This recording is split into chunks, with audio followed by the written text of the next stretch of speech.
Samahan niyo po ako sa pagbasa po ng salita ng Panginoon sa Judges chapter 16, verse 14.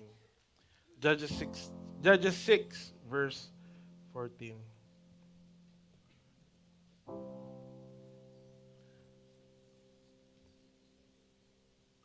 Kung nakita na po natin, sabay-sabay po natin basahin. Judges 6, verse 14 in 1, 2, 3.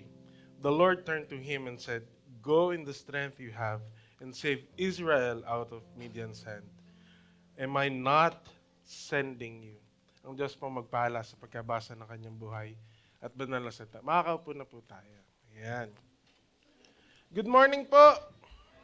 Ayan. Pwede niyo po bang tignan yung katabi niyo? Sige po. Sabi mo, malapit na. Sige po, tignan niyo katabi. Sabi mo, malapit na. Ano po malapit na? Pasko. Hindi. Anniversary po muna. Ayan. Bago po tayo magpatuloy, isang announcement lang po. Ngayon po, nag-launch po tayo ng anniversary shirt po natin. Ayan. Pwede na po kayo umorder. So, ito po yung t-shirt design natin. Available po in black and navy blue. Para, medyo light po yan. Pero yung in real life po, navy blue talaga. Darker pa. Ayan. So, yung black, ito po yung black design. Ayan. So, if you want to avail po, pwede nyo pong kausapin yung DJ head nyo para magpalista kayo. Or si Ate Brenda. Saan si Ate Brenda? Ayan. Sa likod lang yan si Ate Brenda. Palista lang po kayo for our anniversary t-shirt. Ano po? Ayan.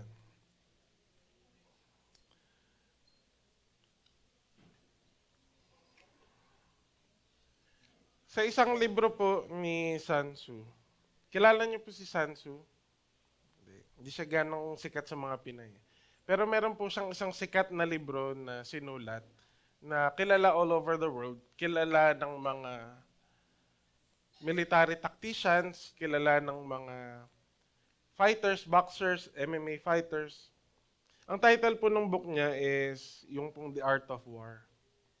Dito sinulat niya, sabi niya, every battle is won before it's ever fought. Lahat daw po ng laban, may nanalo na bago pa yung mismong laban. Paano yun? Bakit po? Kasi marami po siyang explanation dito, no? Marami po, pero marami po sa atin, natatalo na tayo bago pa natin labanan yung isang laban. Bakit po? Kasi natatakot tayo labanan eh. Natatakot tayong kumprontahin, natatakot tayo na kausapin, natatakot tayong harapin yung problema. Kaya bago ka pa dumating dun sa laban, talo na. May nanalo na. Iba naman po, panalo na sila bago pa sila tumuntong dun sa laban. Bakit po? Kasi nagandaan na sila eh. Alam na nila lahat ng pwede pong mangyari, pinagandaan nila. They have the overwhelming advantage. Alam niyo po, tayo, isang glance lang sa Book of Revelation, kita na po natin sino na yung nanalo. Sino yung mananalo. Hello po? Mananalo po ang Panginoon sa dulo. Ang tanongan po, kasali ka ba doon? O doon ka sa kabilang kampo, doon sa talo? Tingnan niyo nga po yung katabi. Saan mo gustong kumampi? Tingnan niyo po yung katabi. Tanong, saan mo ba gustong kumampi? Di po ba? Ngayon po, sige din, pag-usapan po natin, a start of a journey, no, ng isang overwhelming victory. Ang ganda po ng pagkapanalo ni Gideon. It's an overwhelming victory. Pero ano po yung pasimula niya? Yun po yung titignan natin ngayon pong umaga na to. Ilang mga bagay po na makikita natin doon po sa isang verse na binasa po natin kanina. Bago po yun, manalangin po tayo saglit. Panginoon, maraming pong salamat sa umaga na to. Panginoon, we have done all the preparations. We have done everything that we can. Panginoon, ngayon pong umaga na to, habang inaaral namin yung salita mo, hayaan niyo po, nahingahan mo po ito ng buhay. Maging buhay po ito na salita, magrema po ito sa amin upang masalo lang namin yung mga bagay na gusto pong masalo namin, magamit namin ito sa paglakad sa harapan mo. Panginoon, marami pong salamat sa pangalan ni Jesus. Amen and amen. Ilang mga bagay po na makikita natin na nagpasimula po nung journey ni Gideon sa isang overwhelming victory. Yung una po, yung kanyang kapangyarihan, His power. Power ba ni Lord? Hindi. Power ni God. Power ni Gideon. Power ni Gideon. Diba parang counterintuitive sa lagi po natin nadinig, wala akong lakas, the Lord lang meron. Pero ano po yung sabi ng Panginoon sa kanya through the angel? Go in the strength you have. Tingnan niyo nga po yung katabi niyo. May lakas ka. Ano po bang lakas yun? Ang lakas mong nangit Ang lakas mong kumain. Minsan, lakas mong magilik.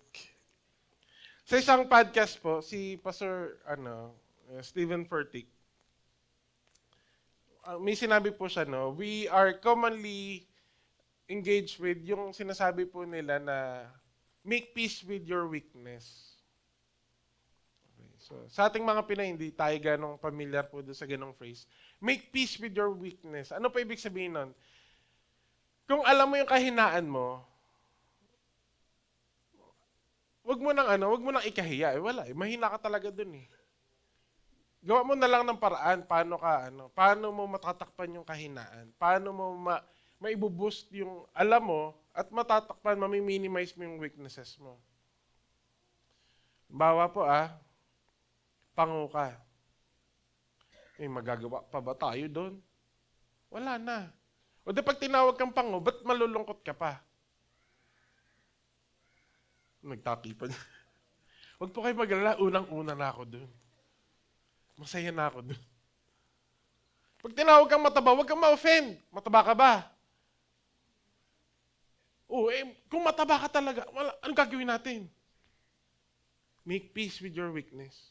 E then mula doon, tsaka ka umakbang. O pag sinabihan ka, yung noo mo parang airport. Gusto mo mag-landing? You make peace with your weakness. Kasi bakit yun na yun nandun na yun. Gagawa na lang natin ng paraan. Diba? Pag alam mo na yung kahinaan mo, madali nang, alam ko na. Sige, gawa natin ng paraan. Pero alam niyo po, meron pong kabaliktaran nangyari kay Gideon. Kinoin po ni Pastor Stephen Furtick yung term na make peace with your strength. Marami po sa atin, meron tayong asset sa labas, meron tayong abilities sa labas, meron tayong kakayanan, pero nahihiya tayong gamitin para sa kaharian ng Panginoon. Paano ko po nasabi? Diba? Pag sa labas, pag may video ka, di ba nakapila pa? Mahiyaing pag nasa church. Pero ipindutin niyo yung Bohemian Rhapsody, unang, Mama!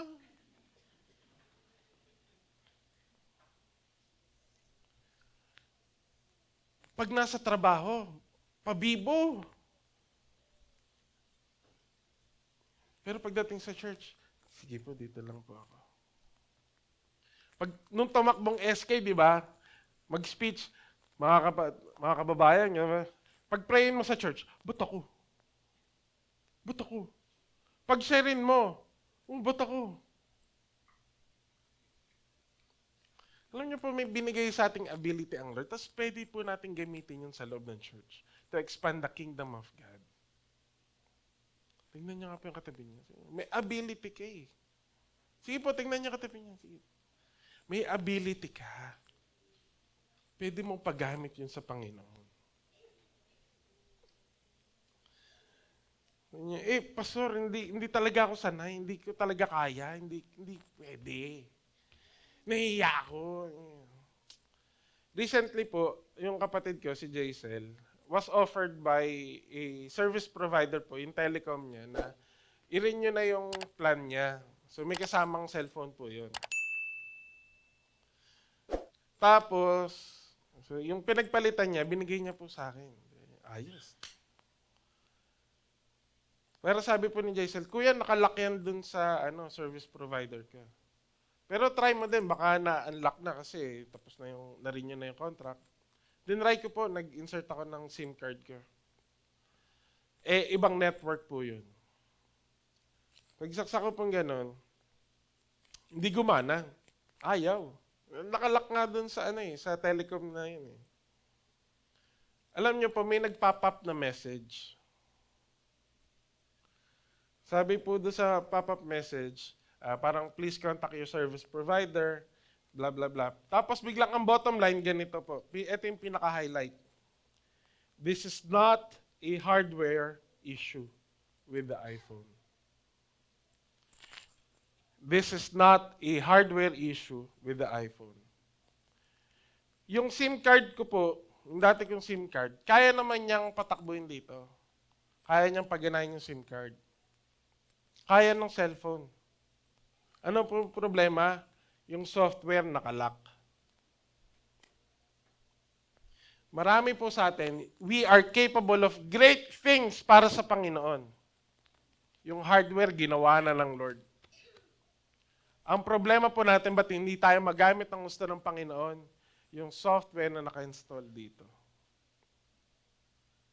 Limitado kasi ako. Hindi kasi ako nakapag-aaral. Busy kasi ako. Kasi ganito, ang dami nating nakalock. Pero alam niyo po, tingnan niyo katabi niyo. Sige po, tingnan niyo katabi niyo. Special yan. Notamo eh. Hindi lang halata, pero special yan. May magagawa yan. Kasi maganda yung pagkakagawa sa atin ng Panginoon eh. Di po ba? Marami po sa atin, ba't hindi tayo magamit ng Lord? Kasi dami nating dahilan and we belittle ourselves.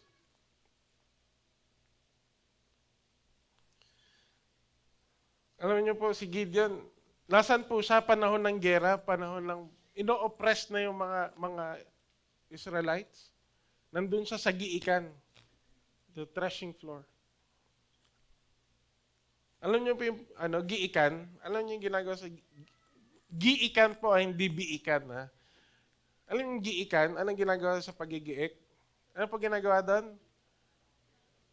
Ano po? Hindi na alam ng mga bata yung pagigiik eh. Di ba? Meron pong isang tangkay, di ba? Yung ng palay. Tatanggalin mo yung tangkay, paghiwalay mo yung ipa, tsaka yung pinaka nasa loob.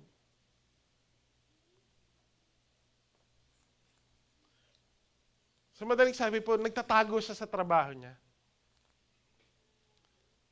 Bakit tatakot siya eh? Ako pinakamahina sa amin.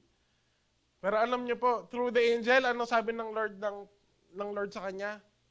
Hey, mighty warrior. The hardware is there. Problema nandito. Yun din po. And most of us are guilty of this. Pero alam niyo po, tingnan niyo po ito. Ha? Meron po isang video na pin-prepare. Pa-play niya ako. Tingnan natin kung mag-play. Yan. Tingnan niyo po mabuti. Ha?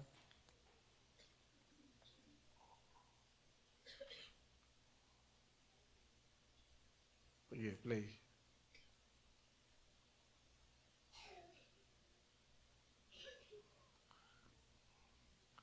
Mag-play. Ba yan? Epic fail? Kaya mo yan.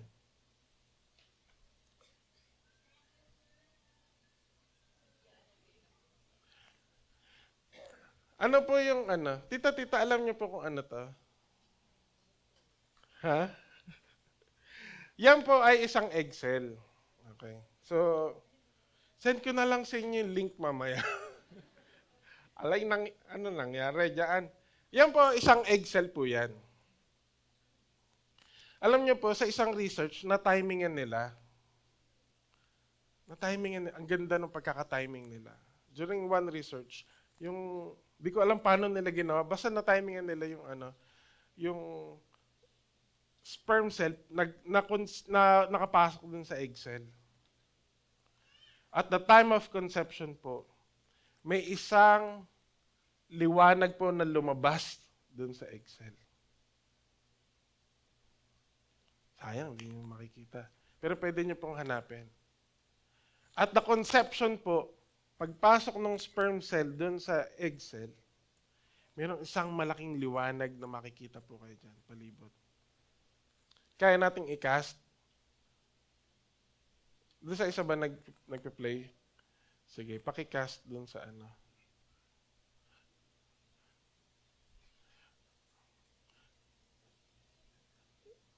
Ano po sabi ng John 1:4 sa atin?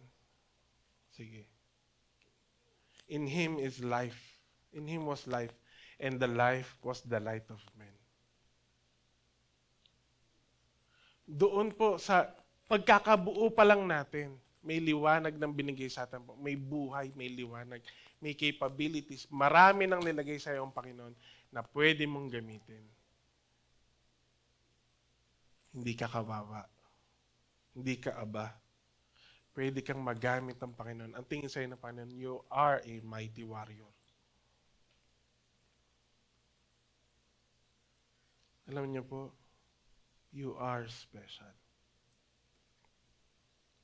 You have the power innate in you. Bakit? Nilagay ng Lord yun eh. Pwede natin kasangkapanin yun para sa ikakaabante ng kaharian ng Panginoon. Ano po yung una? His power. Yung kapangyarihan po na nilagay na ng Panginoon kay Gideon. Pangalawa po, His purpose. Sabi po, sabi ng Panginoon through the angel, go in the strength that you have and save Israel out of Midian's hand. Sabi ko nga po kanina, you have the power, you have the capabilities, you have the looks. You have the looks. You have the resources, you have the influence, you have the connections.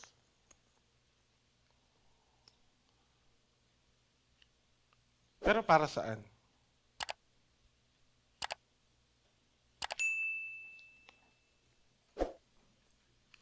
Ano naman?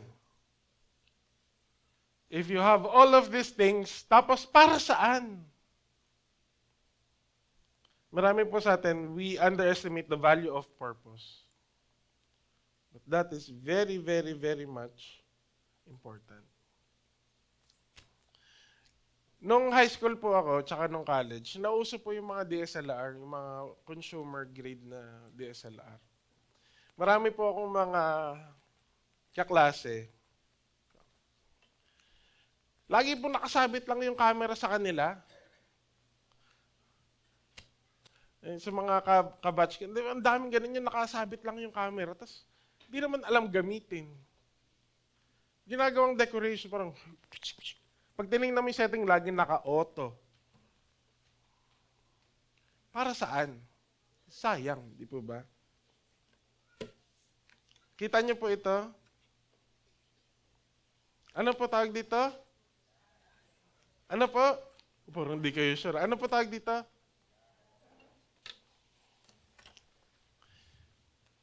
Pwede ko bang gamitin ng ganito to?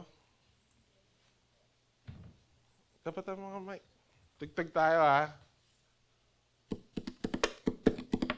Parang pwede naman, di ba? Parang tutunog naman siya.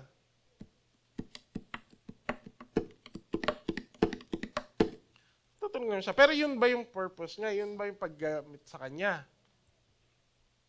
Gantoyin natin. Baliktarin natin. Tutunog na po ba siya? Tutunog na po ba ng maayos? Tingnan natin. Maganda po ba? Di pa rin. Bakit po? Hindi tama yung paggamit eh. Unless we know the purpose ng bawat fret, bawat strings, bawat tuning pegs, hand positions,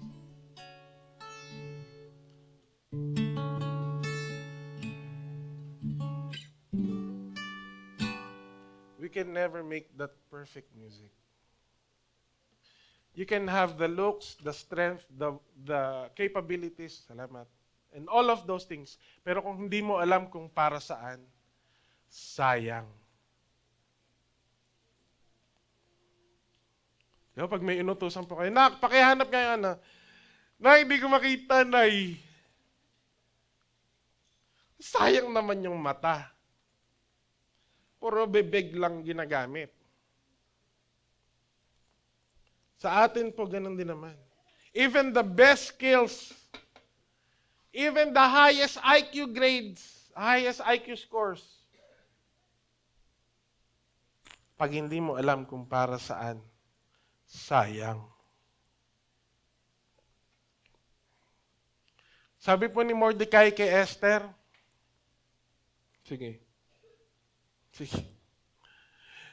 Sabi niya, malay naman natin, kaya ka napwesto dyan para isalba yung mga kababayan natin. For such a time as this, you have placed in a position, kaya ka pinaganda ni Lord, para ma-attract sa yung hari, para maligtas tayo for such a time as this. Kaya ka may influence for such a time as this. Ano po sabi ng Acts? Ang description ng Acts kay David. Now when David had served God's purpose, kailan? In his own generation. Kaya ka andito ngayon. Kaya ka nasa kung anong grade ka man, kaya ka nandyan sa kumpanya na yan, because God is going to do something in that generation, in that company, in that school, in that place. Ang tanong po, are we doing the purpose of God in that area?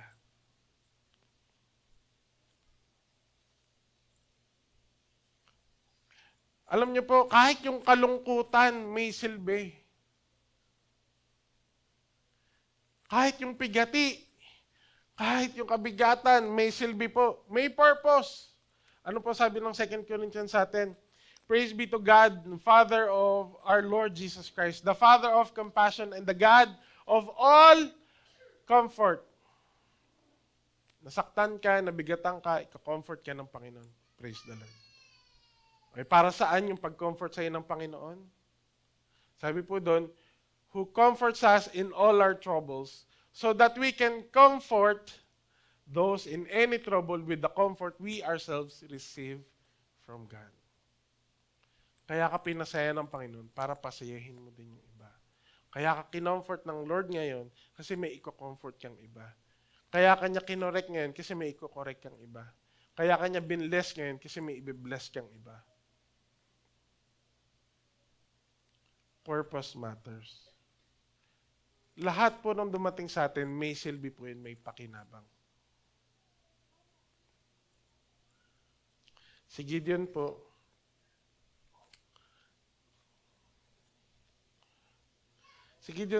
he was very strong. Tawag na sa kanya ng Lord, mighty warrior eh. Pero nandun siya sa giikan.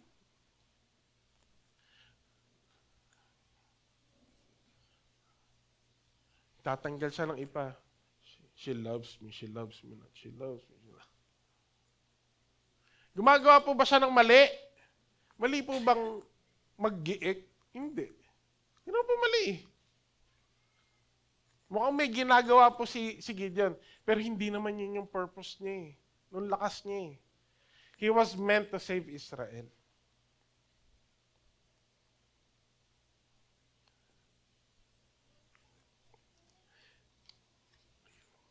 Buti na lang po nakialam ang Panginoon. And when that encounter happened, Gideon, yung strength niya, tsaka yung purpose niya, yung power and purpose niya was clearly defined by the Lord. Kaya lahat po nung at His disposal, na-channel ng tama.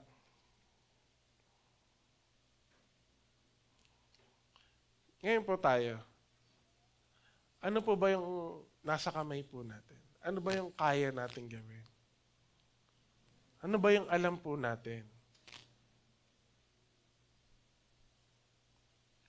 Ang next po na tanong, para saan?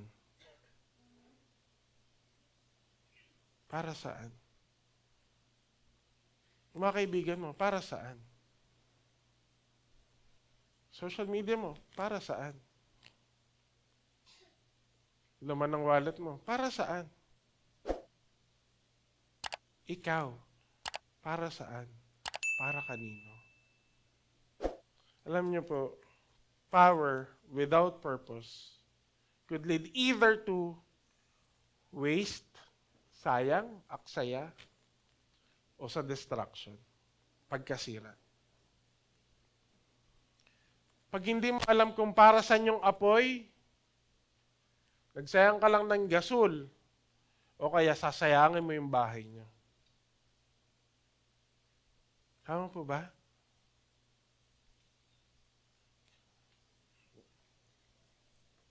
Tanungan po, para saan? The power, the purpose, and lastly po, His potentate. Ano po yung potentate? Sabi po ng Lord sa kanya, di ba? Am I not sending you? Ano po yung potentate? Potentate po is one who wields o may hawak po ng isang kapangyarihan, isang authority. A monarch, a king, a ruler. Kilala po ni Gideon, sino yung hari niya? Sino yung nag-uutos sa kanya?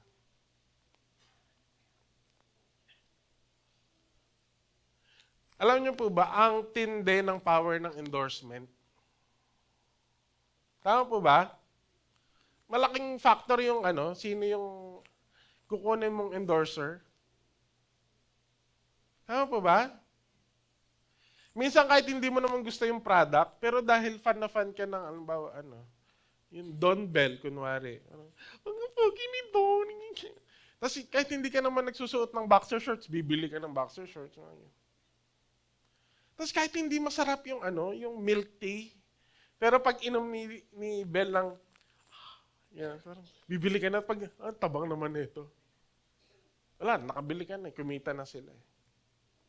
The power of endorsement. Minsan nga, hindi ka tanggap sa trabaho, pero dahil may backer ka sa loob, kilala ko yan, tanggapin mo na. Pasok. Minsan nga, ang ganda ng trabaho mo pero dahil may nag-endorse na, tanggalin mo na yan. Sibak ka pa rin. Bakit po? There's power in that endorsement. Kung sino yung nagbibigay nung endorsement, for you or against you matters.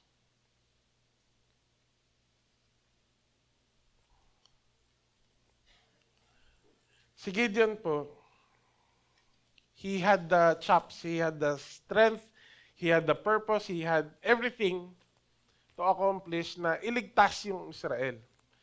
Pero alam niyo po, he acted only when he received the go signal.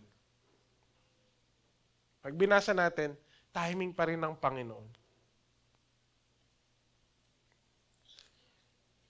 Alam niya kung kanino galing utos at kailan niya dadalhin yun. Alam niyo po, you may have everything, the gifts, the talents, the charisma, the sympathy of the people, even the anointing. Parang si David, may hari, si Saul, pero inanoint na si David to be the next king. Yung mga tao ang kantahan na, si Saul pumatay ng 1,000, si David pumatay ng 10,000. Wala ka sa manok ko, mas magaling to. Pero alam niyo po, he did not take the throne. Inantay niya muna yung timing ng Panginoon. He waited for that go. He waited for that moment na ang Lord ang nag-install sa kanya. Bakit po? Importante yun na alam natin yung timing ng king natin. Alam natin yung timing ng Diyos natin. Si Moises, importante yung presensya ng Panginoon sa kanya. Hanggat hindi sinasabi ng Lord na, gumalaw kayo, di po ba? Pag huminto yung pillar of cloud, yung pillar of fire, hinto din sila. Pag gumalaw yung galaw din sila.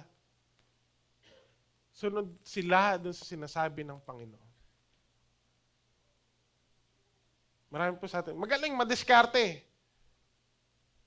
Tama naman yung ginagawa natin, pero pinangungunahan natin yung gusto ng Panginoon. Alam niyo po, if we really know, that God is the one who is calling us, and we abide by that calling, we waited upon His timing, ano po mangyayari sa atin? Ano po ibig sabihin nun? King. Our King is telling you to go, therefore, pag sinabi ng Lord, sige, go na. Ano po ibig sabihin nun? Una, He believes in you. Niniwala ko sa'yo, kaya ikaw papadala ko dun. Ano pa po? Pinadala kita, iingatan kita.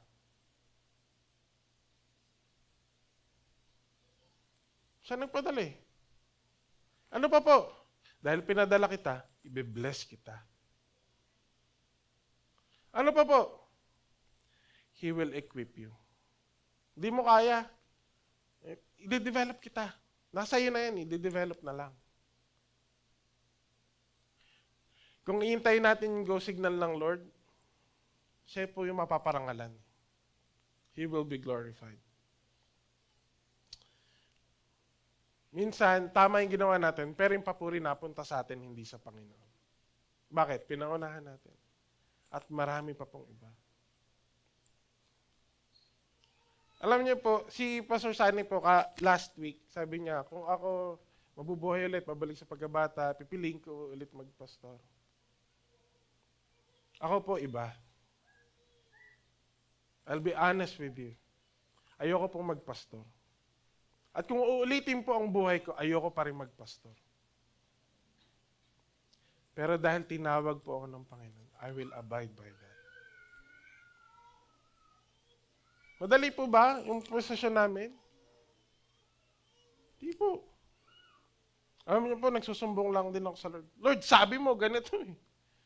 Ikaw na bahala.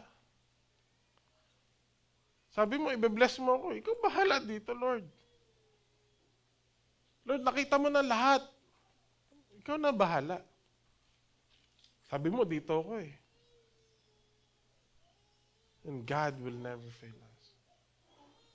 God never failed us. Alam niyo po, magdadalawang taon na po nagte-therapy yung anak namin. Nakakabayad pa rin po kami. Ngayon po, total costing namin sa mga eskwelahan pa lang po nung ni Zeo, nasa 190,000 na po kami per year. Pag itinumbas niyo po dun sa sahod ko po, wala na talaga. Pero alam niyo po, nakakabayad pa rin kami. Nagpabaya po ba, Panginoon? Kasi sabi niya dito ako eh. Madali po ba? Hindi. Pero sabi niya kasi dito ako eh. Pwede po ba akong umalis? Oo naman. Alam po ng Lord yan. Alam po ng Lord ang puso ko. Kung ilan yung job offer na pwede naman. Tapos maglilingkod pa rin naman ako. Sabi ko nga, Lord, hindi naman ako ipokrito. Ang ganda ang yummy ng sahod. Alam niyo po, ang reply lang sa akin ng Lord, saan ba kita tinawag? Oh Lord, ikaw tumawag sa akin. Ikaw, boss ko, ikaw bahala mag-bless sa akin. Ikaw bahala mag-protect sa akin. Si Gideon po, meron din siyang agam-agam. Lord, sorry sabi niya, Lord, pardon me paano ko ililigtas yung Israel? Yung lahi namin pinakamahina, tapos sa lahi namin ako yung pinakamahina. Sumagot po ang Panginoon, sasamahan kita. Sasamahan kita. Andun yung tagumpay. Sasamahan kita I will be with you. You will strike down all the Midianites, leaving none alive.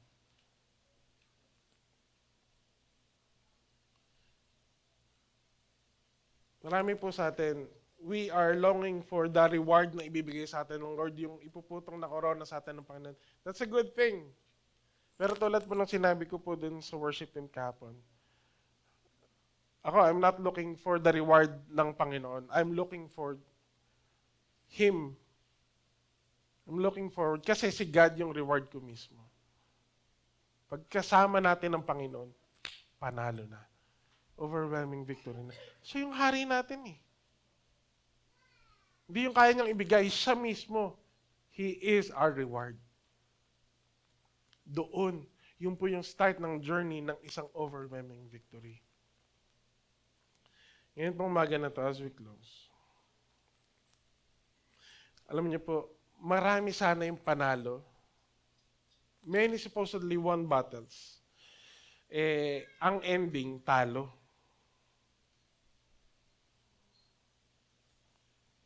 Kasi yung lalaban, hindi tumungtong dun sa ring. Many supposedly won battles, resulted in losses. Bakit? Kasi ikaw, nalalaban, takot ka eh. Tumalikod ka. Pero panalo na sana. You have your cross to bear. May pasang cross po tayong lahat. Pero alam niyo po sa dulo, panalo naman tayo. Panalo tayo. We have the overwhelming victory in Christ. Huwag ka lang susuko. Huwag ka lang tatalikod.